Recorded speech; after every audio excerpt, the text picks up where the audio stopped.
Scott Horton is the editorial director of Antiwar.com. He is the host of Antiwar Radio on Pacifica, 90.7 FM KPFK in Los Angeles, and podcasts from scotthorton.org. And he's also the director of the Libertarian Institute. And Scott has conducted more than 5,400 interviews since 2003.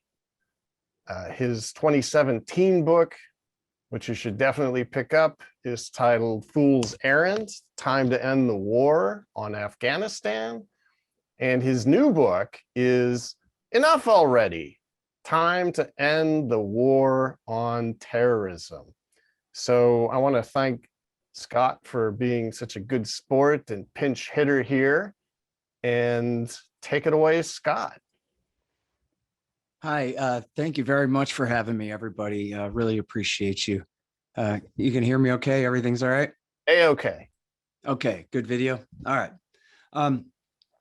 So listen, I have a lot to talk about, and I have to kind of do it in fast forward mode here to tell a story in a short amount of time.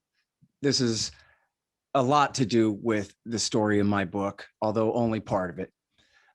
But it's essentially the story of Israel's beef with Iran, and then therefore the American neoconservatives and the Israel lobby's beef with Iran, which has a lot to do, not everything, but a lot to do with American policy towards Iran now.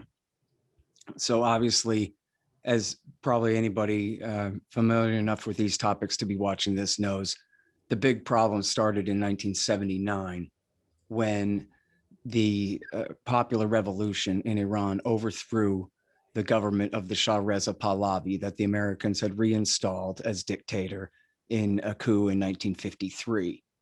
And he was dying of cancer and his regime was falling apart.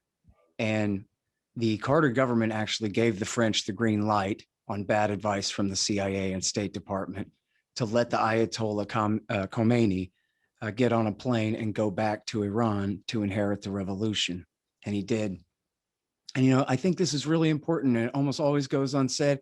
Maybe people all know this, and that's why it goes unsaid, but I kind of don't think so. Popular memory blurs the Iranian Revolution together with the hostage crisis at the embassy, which of course was the disaster that destroyed Jimmy Carter's presidency and the rest. But in fact, the original revolution was in February of 1979. And all throughout 1979, the Americans were actually still talking with the Iranian government, the Ayatollah's government. And they were passing him intelligence about threats from Iraq and from the Soviet Union, or at least, you know, possible threats from them at the time, and as well as working with them on projects in Afghanistan. But then what happened was David Rockefeller convinced Jimmy Carter to let the Shah into the United States for cancer treatment in November. And that was seen in Iran as a signal that they were going to essentially do another coup and cancel the revolution and overthrow the new government. And that, of course, caused the riot and the seizing of the hostages. So I'm not justifying, I'm just explaining what happened there so that people understand. But it goes to show that the Americans they had lost their client state, but the new regime was still seen as acceptable and as people the Americans could work with. And of course, the Israelis never broke with the Iranians after the revolution. And when America backed the Iraqi side in the Iran-Iraq war throughout the 1980s, the Israelis famously backed the Iranian side. And were the cutouts, in fact, during Iran-Contra, when America switched sides and started backing the Iranians, they sold extra weapons to the Israelis, and then the Israelis sold their stocks on to the Iranians as, you know, for deniability in that project. It wasn't really until the 1990s, and this story is best told, of course, by the great Trita Parsi in his book, Treacherous Alliance, the true relationship between the United States, Israel, and Iran, or the secret history or something like that. Anyway, where what happened was the Prime Minister, Yitzhak Rabin, wanted to change the strategy, the overall Israeli posture in the region, from the periphery strategy, which had it that they wanted to prioritize allying with Iran, Turkey, and Ethiopia in order to divide their closer Arab enemies' flanks, essentially, to have them, divided with adversaries on both sides instead of being able to concentrate on them. And Rabin wanted to change that strategy. He had what is, I think, people should know, is not a true plan for a Palestinian state, but as close as the Israelis ever were going to get to granting one. It would have been Bantustans and unrecognizable as a real state, but much better than the current situation for sure back then. And so in trying to deal with the Arabs, he decided to reverse the periphery strategy and go ahead and target Iran. And also for public relations reasons, so that when people complained that he was giving up the West Bank, he could say, yeah, but the threat from Iran means we have to deal with the Arabs. But then a settler killed Rabin, and he was replaced quickly by Perez and then Netanyahu. And for all the prime ministers since, the position has not been, yeah, let's give up the West Bank, but we'll demonize Iran while we give up any of the West Bank. Instead, it's demonize Iran in order to distract from the colonization of the West Bank and essentially the facts on the ground fait accompli of the total annexation of all of the rest of historic Palestine, the last 22% there. And so and that's been the policy all the way through.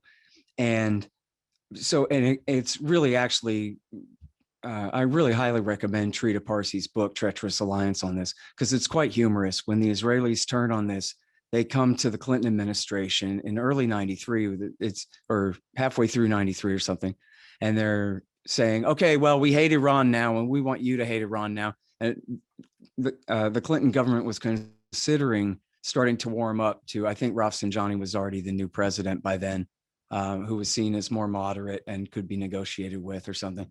And the Clinton administration guys were just laughing and incredulous that, what, are you guys kidding? Because it was such an obvious cynical turn on a dime. It wasn't anything the Iranians had done. It was just a change in strategy in Tel Aviv was all. And then Iranian support for Hamas, for example, comes later. But anyway, so now on the question of war with Iran, from the very beginning, it was pretty much out of the question that even the United States would attack Iran after the revolution. Of course, the Soviet Union was still around then. But when the war on terrorism began, Ariel Sharon told George W. Bush, don't go to Iraq, go to Iran first. And Bush said, no, I don't want to. I want to go to Iraq. And he said, okay, well, go to Iran next then. And Bush said, we'll see. But it was really Netanyahu and his faction of Likud. J.J. Goldberg wrote about this in depth in the foreword, that it was really Netanyahu and his group that really wanted to go to Iraq first. But it was Netanyahu and his group who had a much more close relationship with the American neoconservative movement than Ariel Sharon. And Sharon quickly got on board for the program for the war anyway with Iraq. But the major point I'm trying to make here is you can't attack Iran. It's just too big. Now, we could have some kind of air war, but we'd have to be willing to lose a lot of planes to their anti-aircraft and a lot of special operations forces in any attempt to take out all that anti-aircraft. No one's ever even talking about beginning to consider a land invasion like Normandy or anything like that. But you can't get a regime change from the air, and you can't have a successful air war with Iran without them retaliating against the United States. People are familiar with that funny map of why did Iran put their country near all our military bases, and it shows all our bases surrounding them. But the point is too, is our guys are kind of hostage to them at the same time. So if a real war with Iran began, we have American GIs in Iraq and Kuwait, still in Afghanistan, and of course, all up and down the Gulf. We have the massive air base in Qatar that's the home of Central Command and the Air Force in the region. And then in Bahrain is the home of the Navy's Fifth Fleet. which all of which are, within short and medium missile range of Iran. And so ultimately, could the United States defeat Iran in a war if it came to a real war? Yes, of course. But the point being, only at very high cost, and a cost the Americans are not willing to pay.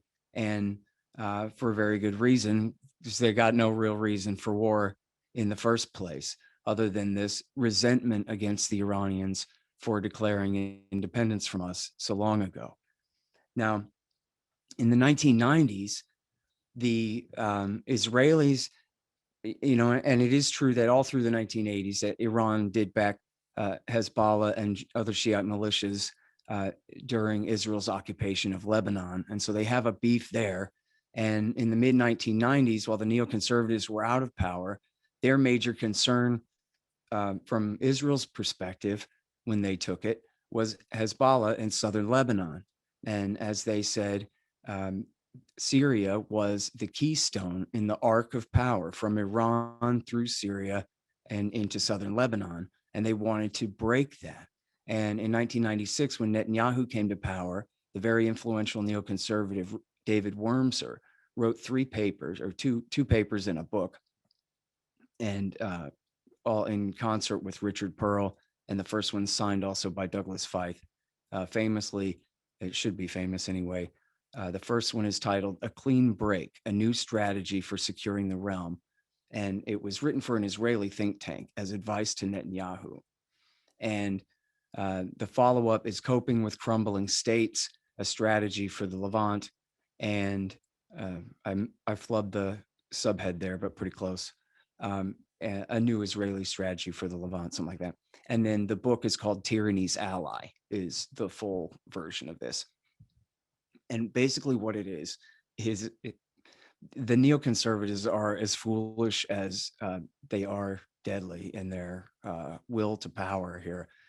They had essentially been convinced of this harebrained scheme that if they would get rid of Saddam Hussein in Iraq, who was the Ayatollah's enemy, who just fought an 8-year war and was a Sunni dictator sitting on a minority Sunni kind of ruling caste dictatorship over the population, the supermajority Shiite Arab population of his country, 60%, that if they got rid of him, that would weaken Iran, because what would happen would be the king of Jordan, either he or his cousin, would become the king of Iraq, like in the 1920s under the British. The Hashemite kingdom would be restored. And then don't worry, because our friend Ahmed Chalabi, the Iraqi exile, convicted embezzler, tinker and spy, he assures us that the Iraqi Shiites, they just love being told what to do by anybody who claims to have the blood of the Prophet Muhammad, like the Hashemites do. And so then once the king of Jordan takes over, and later, of course, Chalabi himself became the man in the plan to sit in the chair. Once that happens, then the Jordanians will have total dominance over Iraq, and they will use their pressure on the Shiite clergy in the city of Najaf in the Iraqi south, who are really the real leaders of Shiite Islam in the world, where the Ayatollah Ali al-Sistani lives, who outranks even the Ayatollah Khamenei in Iran, supposedly in religious rank. And what we'll do is they'll love to be told by the Hashemite king now that what they need to do is intervene in Lebanon. And they need to tell Hezbollah to stop listening to Iran and listen to them instead, and be friends with Israel and Jordan and the new Jordanian Iraq. And then everything will be great. And then, and all of this so that they don't have to go along with Oslo, and they don't have to give up the West Bank and the Gaza Strip. It's a clean break from the policy of appeasing the Arab enemies and instead achieving a position of total dominance in the region. And then whatever crumbs the Palestinians are left, they'll be happy with, because there will be no one there to take their side. Well, this whole thing is completely crazy and stupid, right? So the Hashemites have nothing to do with Shiite Islam at all. And the part of Muhammad's family that the Shiites revere are not the Hashemite line at all. It's a totally separate faction dating to the foundation of the split between the Sunnis and Shias back 1,300 years ago. And so the idea, in fact, if you go back to the 1920s, the Shiites had a fatwa that forbid any God-fearing Shiite from cooperating with the Hashemite kingdom in any way whatsoever. It helped lead to the downfall of the British monarchy there. And so now these are the very same men who were the ringleaders of the neoconservative movement in the George W. Bush government that got us into Iraq War II in 2003 through 2011. And David Wormser and Richard Pearl and Douglas Feith, very prominent among them. But this was essentially the plan. Ahmed Chalabi assures us it's going to be great. And then, of course, his group were the same ones that furnished the lies to get us into the war about the weapons of mass destruction and the ties to Al-Qaeda and the rest. So so everybody knows that Iraq War II was a mess and a lot of people got killed, and whatever it was supposed to achieve, it didn't work, but it's pretty complicated about what really was the result. And during the war, they never explained. They never said, okay, we're fighting for the shirts against the skins, and here's why, and here's what it means. They never explained who was who in the war. They only said it was the good guys versus the terrorists. And that's all we need to know. Those who want democracy versus those who are trying to thwart it, right? But what essentially had happened was Bush put America on the side of Iran in the Great Schism in the Middle East. The American Sunni axis of power is the United States and Israel, with Turkey, Jordan, Saudi Arabia, and the rest of the Arab states. Yemen's a bit more complicated. I hope we'll have time to get to that in a minute. But this is the American alliance system. The Iranian axis is Iran, Tehran, Damascus, Syria, and Hezbollah in southern Lebanon. And now they like to try to include the Houthis down in Yemen too, which is a bit gratuitous, if you ask me. Anyway, so what Bush did, all he did in that whole messy war that everybody knows directly and indirectly cost the lives of approximately 1 million people, raised that entire society to the ground, led to a whole new war, Iraq War III, just a few years later. And all of this was that Bush moved Baghdad from the Sunni side of the ledger to the Iranian side. And by that, I mean, he helped the Shiites accomplish a massive sectarian cleansing campaign where they turned Iraq from an extremely mixed city into something like an 85 to 90% Shiite one, and achieved total dominance, not just for the Shiites, and in fact, not for the Shiites, the people of the country, but for certain political parties and factions, most notably the Supreme Islamic Council and the Dawa Party, both of whom were the closest to Iran, had fled to Iran in 1980 and had taken Iran's side in the Iran-Iraq War. And then they inherited all of the power in 2003. To go back to 1991 in the aftermath of Iraq War I, when the massive Shiite uprising took place, the Bush senior government encouraged it and then betrayed it. And the reason why is because these same groups had been coming across the border. The Supreme Islamic Council, their militia, the Badr Brigade, was coming to take charge of the revolution. And they said, oh no, we just supported Saddam Hussein for 8 years to contain the Iranian revolution. Now we're importing it. And they called it off, and 100,000 people were massacred in Hussein's successful crushing of the insurrection. Now, 12 years later, W. Bush is just picking up exactly where his father left off and put those same groups of people in power. Now, of course, this also meant pushing the Sunnis into a terrible insurgency against the American and Shiite alliance at the time, and into the arms of the newly created Al-Qaeda in Iraq, which had never existed before the war. In fact, Zarqawi didn't declare his allegiance to bin Laden until after the Second Battle of Fallujah in November of 2004. But that, of course, was a major crisis. But here's what happened then. In 2005, at the very end of 2005, really, beginning of 2006, neoconservative policy advisor Zalmay Khalilzad, along with Elliot Abrams and a couple of others in the government, essentially came to Bush. I don't know exactly the anecdote, but essentially they came to Bush and said, listen, we really have screwed up here. And we really have taken the side of these parties are going to be closer friends with Iran than they are going to be with us at the end of all of this. And we really messed up, and, you know, somebody else's fault, but hey, here we are. So now what? And so what happened was they launched a policy called the Redirection. And I encourage everyone to read this great article by Seymour Hersh. Read it twice, laugh and cry. It's just incredible. And the story is that they're doing a big bait and switch. The enemy is no longer bin Laden and Zarqawi and the bin Laden and Zarqawiites. Now the problem is Iran. Because you know what? Forget Sunni and Shia, and forget who's America's enemies and who's Israel's enemies. You know, the problem here is moderates versus extremists. And so now they can, this is Condoleezza Rice talking. So now they can just use finger paint and just smear all of these concepts together and make a mess out of it all and confuse the issue.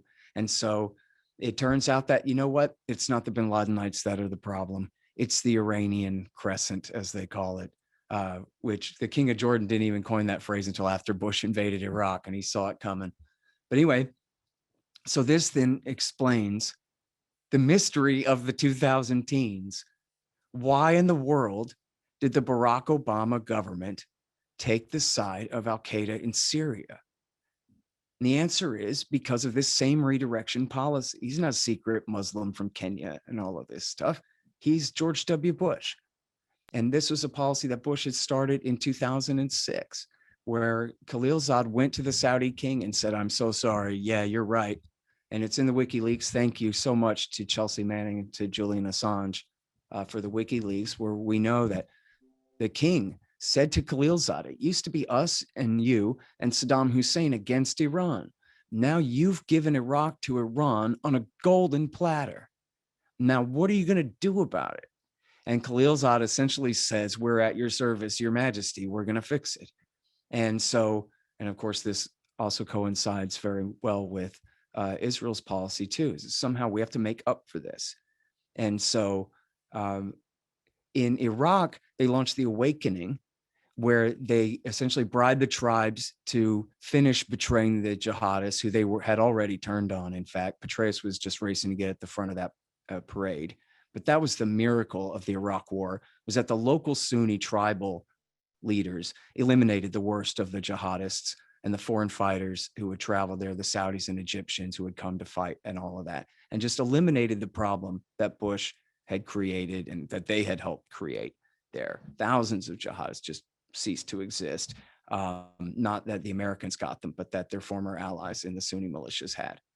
And so, but in, as Hersh reports in a series of articles from 2007, they started backing Fatah al-Islam in Lebanon to attack Hezbollah, and started backing Muslim Brotherhood groups in Syria, and Jandala, a very dangerous bin Ladenite terrorist group in the Baluchistan region of Iran, in their southeast, they're adjacent to Pakistan. And so this was the policy that Obama picked up. And now the Libya war was also somewhat at Saudi behest, although that wasn't part of their anti-Iranian strategy. They just hated Gaddafi anyway, you know, for all of his insults over the years and betraying them on business deals and the rest. But then they took the jihadists, and David Petraeus was the head of CIA by then. They took the jihadists and the guns from Libya and they sent them on to Syria. And at the time, it was clear from 2011 on, the reason we want to do this is to weaken Iran. You know what? Somehow, some way, we're not sure whose fault it is, but they've increased their power in the region by a few 100% in the last couple of years here. And so if we just put them up 2 pegs, we got to figure out a way to take them down a peg. And in fact, in April, pretty sure March or April of 2012, Barack Obama, or it was published in in March or April 2012, an Atlantic interview with Barack Obama, where Jeffrey Goldberg says, isn't it true? Don't you think that if we got rid of Bashar al-Assad in Syria, that would be a great way to weaken Iran? And Obama says, absolutely. And so Goldberg says, well, what can we do to hurry that process along? And he says, well, I can't tell you, but I'd have to kill you. Essentially, he says, you don't have a classified clearance high enough, so I can't let you in on it. But essentially admitting that they already had a covert operation underway to help supply these militants. And it's true that Obama was reluctant to carpet bomb Damascus and really overthrow Assad. But at the same time, he authorized the CIA to coordinate the Saudis, the Qataris, the Turks, the Jordanians. And I don't know if they were coordinating with the Israelis, but the Israelis were certainly in on it too. For all of these years, in fact, as Asa Winstanley has documented probably better than anyone in the world, by the way. And they took the side essentially of, as the US government themselves said, and get this, it was Victoria Nuland, Robert Kagan's wife, one of the major neoconservative ringleaders working for Hillary Clinton. It's her name on the State Department press release that says, you know, it's true that Jabhat al-Nusra is just an alias for al-Qaeda in Iraq. They are what's left over from Abu Musab al-Zarqawi's group. And so, you know what we're doing? We're backing everybody but them on their same side of the war, right? Which is like saying, like if the French and the British had intervened in the American Civil War and they had said, well, we're backing Georgia and South Carolina, but not Virginia. You know, that's not exactly how this works. So the problem with that is by 2013, the Iraqi-dominated faction of al-Qaeda in Iraq split from the Syrian-dominated faction of al-Qaeda in Iraq and decided that rather than focusing all of their forces anyway on moving west toward Damascus, that instead they'd go ahead and carve out a state there in the east of Syria, excluding, they wanted to include, eventually including Kurdistan in Syria's northeast there. And they seized the city of Raqqa, which is really kind of central north located, but they call it the east because the vast majority of the cities in Syria are in the west. Anyway, and they seized essentially half of the country and carved out a state. And then 1 year later, they rolled right into Western Iraq and they essentially seized all of it, all of predominantly Sunni Western Iraq, Mosul, Baji, Tikrit, Samarra, and Fallujah, and then eventually Ramadi as well, and created the caliphate. Their new leader, Baghdadi, declared himself the Caliph Ibrahim and declared that the Sykes-Picot border between Syria and Iraq was hereby abolished and erased. And this was the new caliphate. So Obama let them stew for a couple of months and let them, you know, beg and come to us. Again, still trying to split them off from Iran and make the Iraqi government feel like they need us more than they need the Iranians, which never works and certainly didn't again. And so, and then the Iranians themselves came across the border to help in the effort. And so you can read, it's in the book, I got the quotes where the Americans admit that they're flying as Iran's Air Force in the Battle of Tikrit, not just Iranian-backed Shiite militias in a syllogism, but no, actually the Iranian Quds Force is down there leading the command in the battle for Tikrit, and we're flying as their air cover. And then there's also quotes from the Iranians saying, we got to admit, the American air power sure did help out.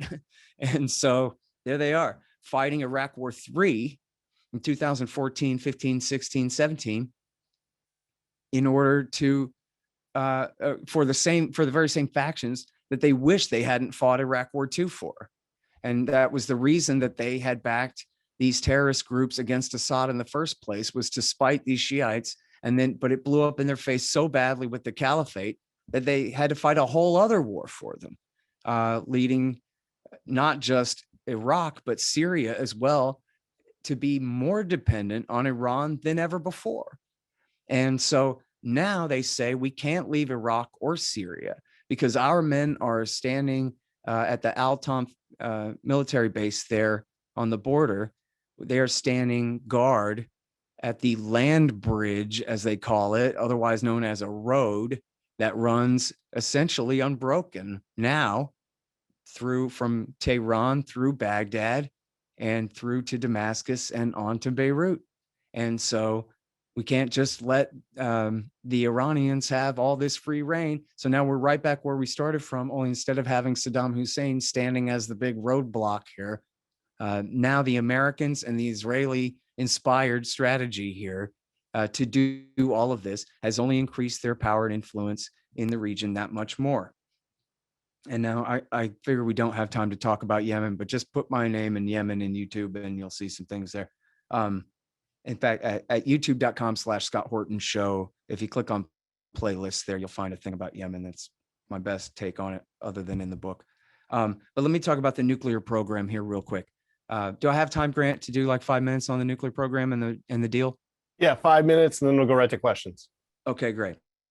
So here's the deal with the nuclear program. If you want to be as cynical as you can about it, be charitable to the hawks here, okay? It's a latent nuclear deterrent, right? Just like Japan has. We're not making nukes, but everybody knows we know how to make nukes, and everybody knows we know how to enrich uranium and have the capability to do so. So don't try us, and then we won't escalate to that next step. That's essentially what they have been attempting to achieve this whole time, and they have achieved it. And so in truth, they have a civilian safeguarded nuclear program. The Iranians have been members of the Non-Proliferation Treaty all along, since during the Shah's days, when I guess it was Johnson and Nixon who got them to sign it. And that means under the NPT, that means they have to have a deal called a Safeguards Agreement with the International Atomic Energy Agency, which allows them to inspect all nuclear facilities to guarantee the non-diversion of nuclear material to any military or other special purpose. And they've had that deal all along. But as they've steadily increased their nuclear program, the Israelis especially, and their amen corner in America, have hyped up this threat of an Iranian nuclear weapons program. In the Bush years especially, they made it sound as though they never heard of the Non-Proliferation Treaty. They'd never heard of the IAEA and these inspections at all. And they would just say that the civilian nuclear program is a nuclear weapons program. Or alternatively, they'd say, well, there's a secret nuclear weapons program, an illicit one, and the one that we all know about and that's inspected, that doesn't count because there must be another one somewhere because we say so. And that was really the reason for, and that really lasted in, through the Obama years. And even though the CIA had debunked that in 2007, and the Israeli Mossad had agreed that it is true, we do agree with the CIA's assessment that they're really not making nukes. Of course, political leaders on both sides ignored those conclusions, but the intelligence agencies conceded that they had not made the decision to begin to pursue a nuclear weapon. The narrative in large measure still held. And the idea was that there was a real threat that the Israelis could get us into a war. And they had a massive assassination campaign in the early Obama years against Iranian scientists, and including even killing a graduate student. And they were, leaking. They were doing practice runs on Cyprus and this kind of thing, or in the Mediterranean, I think in Cyprus. And they were essentially threatening to start a war and drag America into it. And Obama, I think this is probably really just a feint, but Obama took it seriously enough that he decided the NPT wasn't good enough. He was going to get John Kerry to pass, to agree to this deal with the Iranians. It's called the Joint Comprehensive Plan of Action, the JCPOA, the Iranian nuclear deal.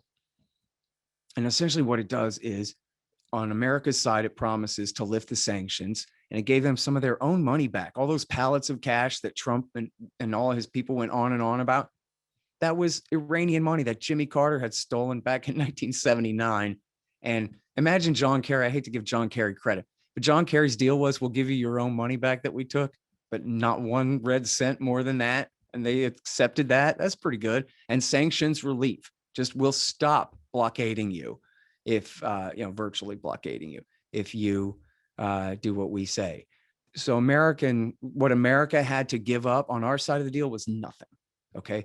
What the Iranians had to give up was they had to pour concrete into their rock heavy water reactor, essentially ruining it, destroying it, disabling it forever. And they had to reduce the number of centrifuges they were spinning at their Natanz facility. They had to convert their Fordo, aka COM facility there under the mountain into strictly a research facility with no actual production of uranium enrichment going on there. and they had to expand their inspections far beyond any other inspection regime in world history to include their mines and the facilities where they actually make the centrifuges and everything else. In other words, locking down their program, guaranteeing its civilian nature, and then promising essentially to back off only on the other side.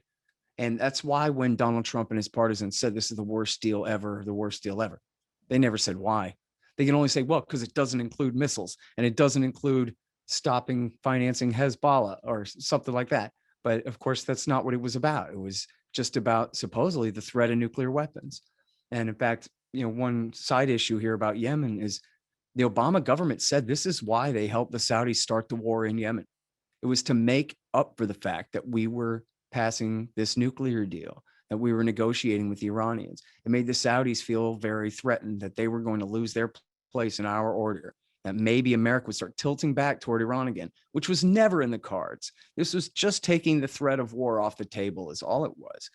And, but they said, you know what, to reassure you that you are still number one to us, Saudi Arabia, will help you launch a war of genocide against these people in Yemen just because a Shiite group came to power that were friends, not even at that time really allies with Iran. And again, this is another policy that after 6 years has only increased Iran's power and influence in Yemen far more than ever before, and at the cost of hundreds of thousands of lives, probably near 1 million by the time they're done counting the dead there. And so then now there's currently a threat as the Biden administration, they came into power with all these sanctions that the Trump government had put on. And they thought they had this position of leverage and the Iranians are going to do what they say, but that never works. But at least the Biden people were smart enough to realize that by spring, I don't know, snow's starting to melt, Blinken gets it through his head. Okay, fair enough. And so they start having these meetings in Vienna. But what it is the Americans and the Iranians won't talk to each other. I think the Iranians are willing to, but instead they got the Europeans. And this was actually, they thought of this in the deal. They made it this way in the deal. So we could have the Europeans be the independent referees and try to coordinate how we can get back into the deal. And as of right now, the Americans are insisting on holding on to the sanctions in such a way that it seems, you would think that with the momentum that they have, they just go ahead and re-sign the deal, however they have to do it, figure it out and get it signed. But it seems like they quite possibly are sabotaging their project here. And after all, these are all men from Obama's government that are leading Biden's government right now. This is their nuclear deal. And they are threatening to destroy it. They're threatening to ruin the thing. And that could lead to war. And you have the Israelis also doing the sabotage campaign inside Iran to try to make it politically difficult for them. And you have elections upcoming in Iran very soon, where you could have the hard right who refuses to negotiate with the Americans come back into power.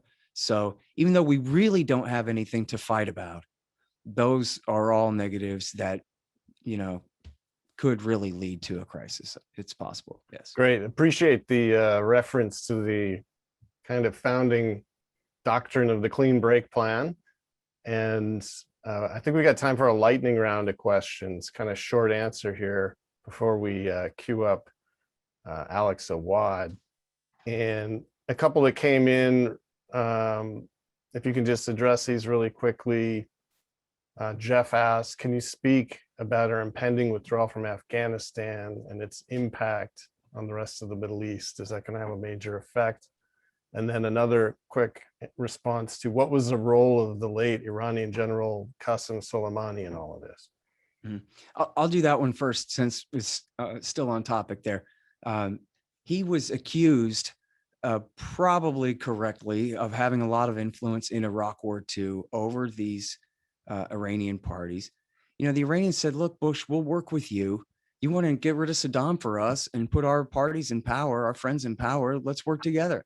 And the Bush people refused to talk to them the whole time while still putting their guys in power, or at least their friends in power. And so it was, Soleimani certainly had a role in making sure that Muqtada al-Sadr, who is one, and not just him, but and Sadr and other major Shiite leaders, that they stood by their firm position that the Americans have to go and that there is no compromise and we will not sign the status of forces agreement. We will not allow you to stay. Thank you for putting us in power. Now there's the door. Don't let it hit you in the ass on the way out kind of situation. And so,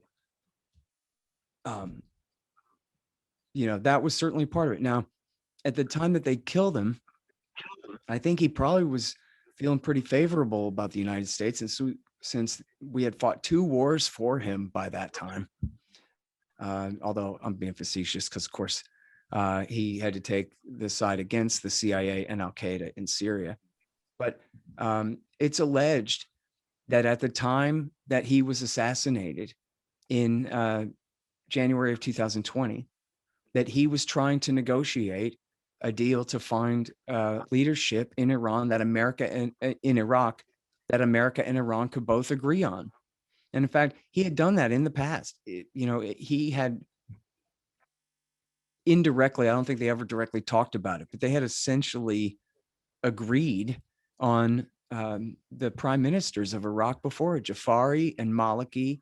They'd been chosen by Zalmay Khalilzad, the American neoconservative Mandarin. But, these were kind of compromises with the Iranians about who's acceptable to both. And so there was certainly no reason to think that he was directing Shiite militias in Iraq to attack U.S. troops there. They claim that, but they've never proven that at all. And in fact, it made perfect sense that it could have been ISIS firing rockets at American bases, trying to cause division between their 2 primary enemies, the Shiites and the Americans. And they could easily provoke a conflict like that. As far as Afghanistan, I mean, apparently they are pulling out heavy equipment. They just kicked the can down the road a few months, but there's real movement going on there.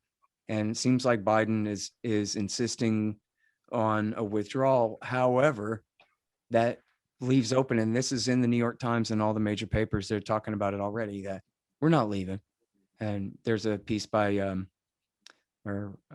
forget who it was, but there's a piece just yesterday about Special Operations Forces, CIA, and contractors are going to stay, and bombers are going to stay. We're going to have massive air power. They're going to figure out if they can put it in Tajikistan or Kazakhstan, or if they're just going to, I don't know if they're just going to, can they just do F-18s from carriers in the Indian Ocean over the mountains? So And no withdrawal. Okay. Dale, have we got anything else coming through on email before we move on to Alex Awad? Or a quick question that can maybe serve as a segue to Alex Awad, and that's just sort of about anti-war movement on the right these days. The right seems to be more anti-war these days, but also has that hawkishly pro-Israel and anti-Iran sort of sentiment. How do you see that evolving over time? Because it seems incongruent to sort of be against war, but also be hawkish on these 2 topics in the Middle East. Yeah, I mean, that really is the problem with the right. Is it's like going to the drive-in on Friday night. It's fun to be scared. It's fun to have an enemy. It's fun to, go and blow up stuff. I used to be a 14-year-old, so I supported Iraq War I for those same reasons, that, explosions and supersonic jets and cool things. And the right is extremely susceptible to that and to the demonization of Iranians or Arabs or the Chinese or the Russians or whoever. And so, at the same time, though, it's their sons who got to fight in this stuff. I mean, it's true also that a lot of Blacks and Hispanics who probably vote Democratic fight in these wars too. But at least in terms of the white majority that fight in the war, it's not liberals who send their sons to fight in these wars. And when it's been 20 years of this, and you've had millions of men literally go to Iraq and Afghanistan and back, and there's just so much anti-war sentiment among them. And, another major thing is that of all the people in the national government, the military men, I don't know so much the officers, but maybe them, but certainly the enlisted guys, they take their oath to the Constitution really seriously because they're putting their life on the line. And that's just kind of a checkbox for federal employees to get their job. But to the military guys, that really means something. But everybody knows the Constitution says only Congress can declare war. And everybody knows that under a limited republic, the natural state of things is peace, and war is only the exception and an absolute emergency in order to protect our lives and our liberties. And we'll leave the imperialism to the old world. That's not for us. It's not what we're supposed to be about. And so, the Constitution and the words of the founders stand in stark opposition to everything that's going on here. And then when you have somebody like Donald Trump necessarily denouncing George W. Bush's policy in order to win the nomination and the presidency. McCain and Romney ran on Bush's legacy and both went down in flames. And he knew he had to denounce Bush. And really, he brought a lot of the right with him that, maybe that was the worst decision any president ever made, to go to the Middle East the way that he did. And if Donald Trump says it's true, and a lot of soldiers seem to agree with him, then yeah. And right now there's a huge movement led by bringourtroopshome.us and Concerned Veterans of America. And these other groups who are pushing anti-war legislation, and especially Bring Our Troops Home and Young Americans for Liberty, are pushing what's called the Defend the Guard legislation in the state legislatures. And 30 states are introducing it this year in order to say that the federal government, the president, cannot nationalize the state National Guard troops unless they have an official declaration of war from the Congress, which of course they never will. And so this is a very powerful statement. If it came to a constitutional conflict, I guess we'd see. But this is a huge statement of these are conservative Republican politicians in these state legislatures introducing this legislation, and it's making a real powerful effect already. Excellent. Well, we really want to thank you, Scott, for coming in, antiwar.com, scotthorton.org, and making time for this. And we could just definitely go on the rest of the afternoon, but I thank you for switching up. We'll have Rob and DG Kelly at the bottom of the lineup now. And we're going to move on to Reverend Alex Awad. Thank you so much, Scott. Thank you, guys, all of you. Thank you.